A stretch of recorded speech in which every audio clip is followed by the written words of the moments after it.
तेरी अब नंगे पैरों तेरी अब नंगे पैरों तोड़े कृष्ण मुरार चावल के पोत लेके आए हो मंदिरा चावल के पोत लेके आए हो मंदिरा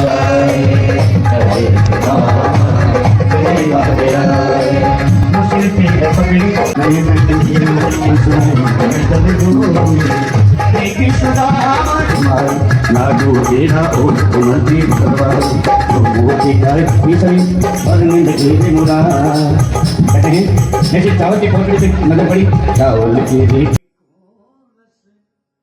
hello guys, welcome back to my channel. खुश रहें खुशियाँ बांटे। तो आज भागवत का 4th डे है और मेरे पास सारा वीडियो जो 3 दिन का 4th, 5th, 6th डे का जो वीडियो था वो सब डिलीट हो गया है क्योंकि मेरा फ़ोन हैंग हो रहा था और उसको क्लियर करने के चक्कर में पता नहीं कैसे क्या हुआ और जो भी पिक्चर वीडियोस थी वो सब डिलीट हो गई मेरे पास से। तो अभी मेरे पास जो है वो है लास्ट डे का वीडियो है जो कि मैं आपके साथ शेयर कर रही हूँ। तो चलिए बने रहिए। और ये है, और अगर कहीं से कुछ वीडियोस कलेक्ट हो जा रहे हैं तो मैं कोशिश करूँगी कि उसको भी मैं इसमें डालूँ। विश्वामित्र जी का आगमन हुआ। वशिष्ठ जी के द्वारा प्रेरित करके यज्ञ की रक्षा करने के लिए गए। ताड़का का वध किया। मारीच सुबाहु का मारीच को बाण लगा के छोड़ देते हैं क्योंकि आगे की मिलाप लेने का काम होगा। धनुष यज्ञ कहते हैं कि यज्ञ। और यहाँ से हमारा 7वां दिन जो है भागवत कथा का अंतिम दिन जो है वो आज है। और आज सुबह 9 बजे से शुरू हुई है यहाँ पे पूजा और कथा। यहाँ भगवान ने कितने विवाह किए थे? 16,108। और उसका एक एक्सप्लेनेशन दे रहे हैं प्रभु जी। तो पहला विवाह भगवान का कहते हैं कि रुक्मिणी जी के विवाह हुआ, साथ हुआ। शिशुपाल तो आया था सच के पर बिना विवाह की रात लौट गई। दूसरा विवाह भगवान का जामवंती जी के साथ में हुआ। तीसरा विवाह भगवान का हुआ सत्यभामा जी के साथ। चौथा विवाह भगवान का सूर्य नारायण की कन्या यम की बहन यमुना जी के साथ में होता है। विवाह है मित्रवृंदा नाम की एक कन्या है जिसके 2 भाई हैं, विंद और अरविंद। ये बड़े पराक्रमी हैं। तो भगवान का पंचम विवाह मित्रवृंदा नाम की कन्या के साथ में हुआ। तो 6वां विवाह है भगवान का नग्नजिति कन्या के साथ में हुआ। भगवान का भद्रा नाम की कन्या के साथ में होता है। और 8वां विवाह है भगवान का कृष्ण जी। ये 8 विवाह आपको मैंने बताया। एक नाम राजा है जिसका नाम है भूमासुर। उस राजा ने 16,100 कन्याओं को अपने कारागृह में बंधनों में बांध करके रखा है। करेगा। अब हम संसार में बदनाम हो गई है। कहे नारायण अब हमको कौन स्वीकार करेगा? अब हम आपको ही पति के रूप में वर्णन करते हैं। पर सभी कन्याओं ने भगवान श्याम सुंदर को ही अपना पति बना लिया। 16,108 विवाह। भगवान ने सभी रानियां और पटरानियों के लिए सुंदर सुंदर महल बनाए। सुखदेव जी से राजा परीक्षित ने प्रश्न किया, महाराज व्यक्ति से एक पत्नी रखना भारी। उनकी मांग भरते भरते, मांग तो कड़ी चुटकी सी होती है, पर उनकी मांग भरते भरते खुद मांगी लाल जी बने। किसी का नाम महाराज परीक्षित से प्रश्न किया। परीक्षित ने सुखदेव जी से प्रश्न किया कि महाराज ऐसे विवाह, तो कहते हैं 8 जो रानियां हैं, तो ये तो कौन है? भगवान की प्रकृति है। भूमि आपको अनल वायु हम मनोबुद्धि रेवच है अहंकार, ये 8 प्रकृति है भगवान की। कहते हैं कि वेदों को 3 भागों में विभक्त किया गया है। 3 वेद जो हैं ज्ञान, कर्म और उपासना। जो उपासना कांड में जो श्लोक हैं 16,000 वही जो हैं ये माताएं भगवान की पत्नियां हैं। जिस भजन में राम नाम उसी भजन में जिस भजन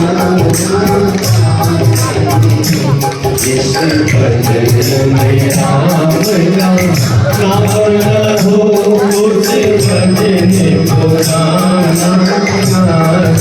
उसी भजन दिया है,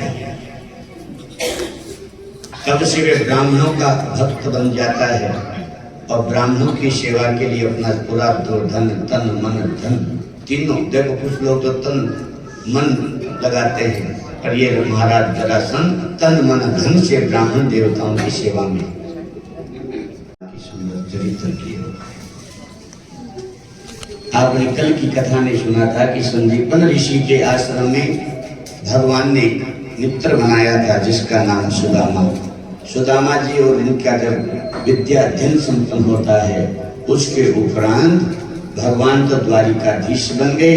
और जब द्वारिकाधीश की उद्घोषणा संसार में होती है तो महाराज सुदामा जी की पत्नी सुशीला जी हैं, आकर के द्वारिकाधीश के विषय में, भगवान के विषय में कहती है। तब सुदामा जी कहते हैं कि ये तो द्वारिकाधीश है, ये तो मेरे बचपन में मेरे साथ पढ़ा लिखा है, मेरा तो बचपन का मित्र है। तो कहते हैं कि इनकी स्थिति थोड़ी दयनीय थी नारद। तो सुदामा जी की पत्नी पढ़ी लिखी थी, विद्वान थी। उसने क्या किया, 5 घरों से तंदूर लेके आई, चावल लेके आई और अपनी साड़ी की पल्लू से बांध करके सुदामा जी को दे दिया।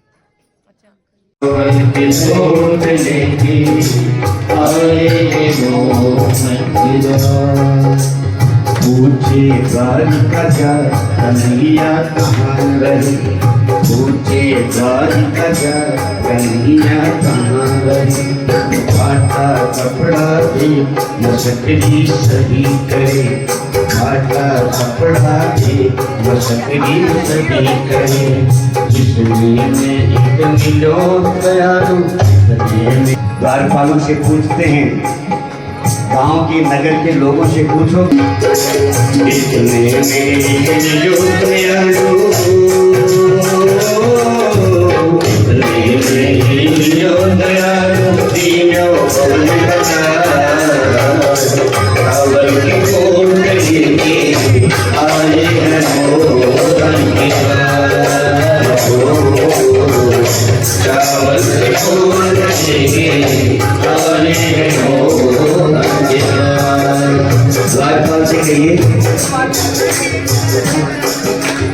द्वारपाल से ये भी आकर के कन्हैया से कहेंगे, सूचना देंगे।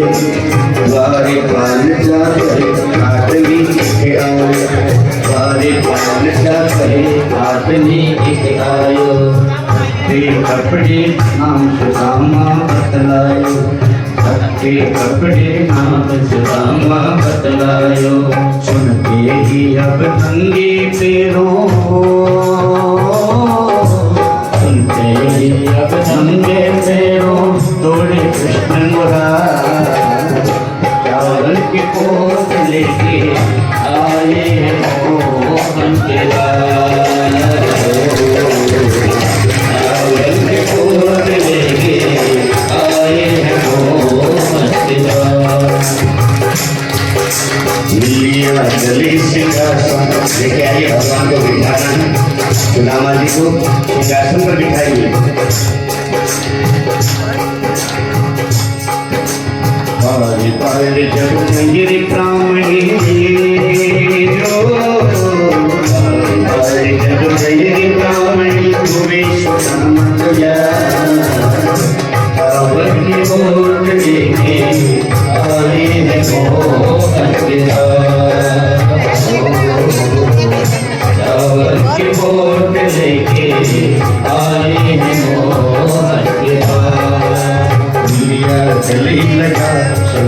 सिंहासन बैठाया, लिया गले लगाए सिंहासन बैठाया। एक दशा आठ बड़ो पाया, एक दशा कहते हैं सुदामा जी की दशा को देख के भगवान चरण आंसू श्याम ने बुलाए, चरण आंसू श्याम ने बुलाए। आओ कन्हैया आओ मुरारे, आओ कन्हैया आओ मुरारे, आया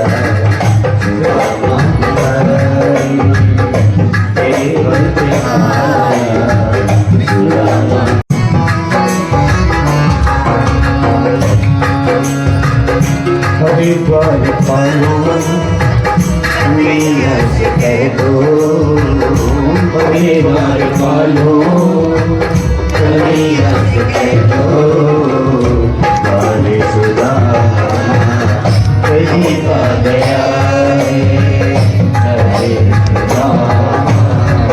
कहीं पा गया। मुश्किल पे है पकड़ी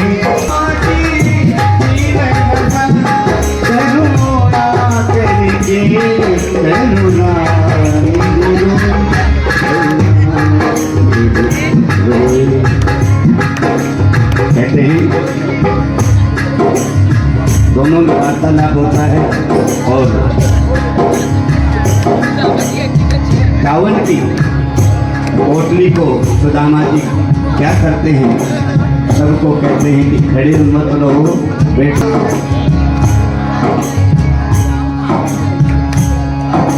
कली कातली को सुदामा कली कातली को सुदामा कमाए, लाडू तेरा ओ मर्दी करवाए, तो वो के कर तीसरी भरने लगे मुरा। कहते हैं जैसे चावल की पोटली पे नजर पड़ी, चावल की भी पोटली खात में छुपी है रे चाँद, चावल की पोटली आए हैं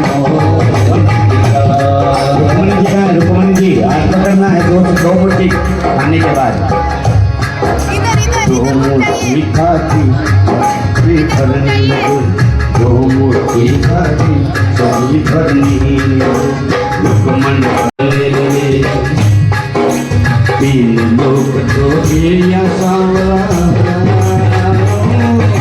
तीन लोग तो दिया हमको दे देता, चावल की पोटली लेके आए हैं चावल की पोटली लेके आए हैं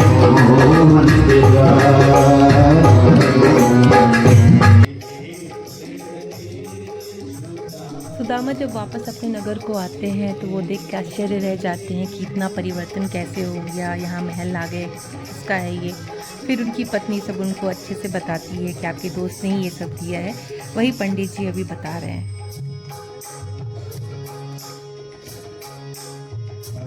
भगवान के भागवत के 10 लक्षण बताए, सर्ग विसर्ग स्थान पोषण मनवंतर स्थान और मुक्ति और आश्रय, ये 10 लक्षण है भागवत के। इनका लक्षणों का भी बहुत बड़ा महत्व है। आइए हम भागवत के अंतिम श्लोक का सभी मेरे पीछे पीछे दौरान करेंगे।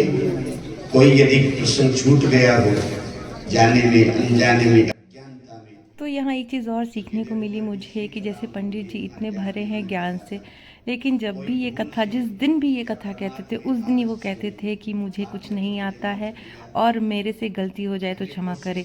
मतलब इतना झुक कर के आना सामने, इससे सीख मिलती है कि आपको जितना भी आता हो लेकिन आप अपने आप को इतना सरल रखते हैं सबके सामने कि मतलब कोई घमंड नहीं है, कुछ नहीं है। अपने आप को एकदम सरल रखिए, आपको कुछ भी आता हो आप सरल सरल रहिए एकदम। और यहाँ पे जितने लोग हैं, अंकल आंटी हैं, उनसे भी हमने यही सीखा है कि इतना इतना सब कुछ हो करा है इन लोगों ने, इतना अरेंजमेंट, उसके बाद भी सब इतने सरल थे कि मतलब मैंने देख के ये सब चीज़ें सीखी हैं। आप सभी का बहुत बहुत आभार है। वो सब के सब परीक्षित जी ने किए थे। आज जब सुखदेव जी के जाने का समय हुआ तो सुखदेव जी ने प्रश्न किया, महाराज मृत्यु किसकी होती है?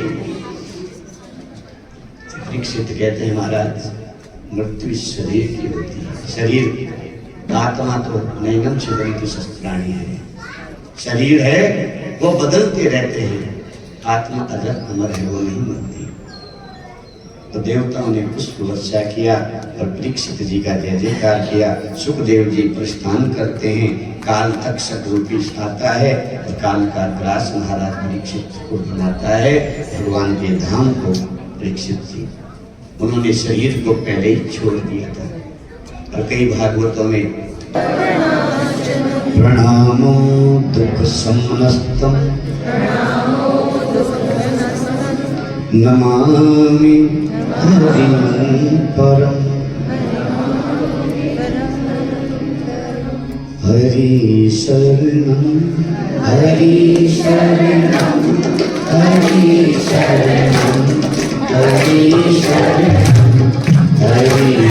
कहीं कोई ऐसी बात आपको लगी हो कि ये बात ठीक नहीं था, तो ये आप यही समझ लीजिए कि अभी पंडित जी सीख रहे हैं। कि देखो सीखने वाले बालक हैं, गलतियां होती हैं। मुरारी बापू ने 1000 राम कथाएं कर दिया, फिर भी आज भी उनसे कोई पूछे तो यही कहते हैं, अभी तो मैं सीख रहा हूँ। तो अभी हम लोग तो खड़े ही नहीं हैं, घुटनों के बल चल रहे हैं। मंदिर सजी मूर्त से, मंदिर सजी मूर्त से, फूलों से सजे गुलशन, मंदिर सजी मूर्त